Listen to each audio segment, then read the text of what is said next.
Salut les enfants! Vous avez déjà entendu parler d'un âne qui parle. Eh bien, aujourd'hui, je vais vous raconter l'histoire curieuse de l'ânesse de Balaam. Il y a très longtemps vivait un homme nommé Balaam. C'était un prophète, quelqu'un qui pouvait parler à Dieu. Un jour, Balaam partit en voyage, monté sur sa fidèle ânesse. Mais devinez quoi? Dieu envoya un ange pour arrêter Balaam parce qu'il faisait fausse route.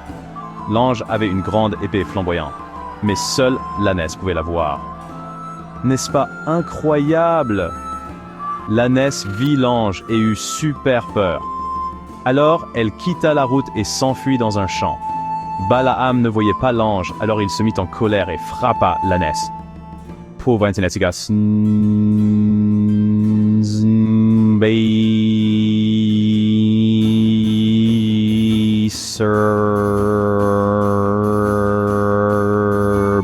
Bury Blackberry Night, un chemin étroit bridé entre deux vignes. L'ânesse courut de nouveau peur et serra par le pied de Balaam contre un mur. Balaam se mit encore plus en colère et frappa l'ânesse plus fort. L'ange se déplaça encore.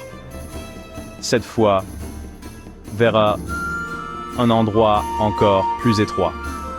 L'ânesse se coucha tout simplement, refusant de bouger. Balaam était furieux et frappa l'ânesse une fois de plus. Mais alors, quelque chose d'incroyable se produisit.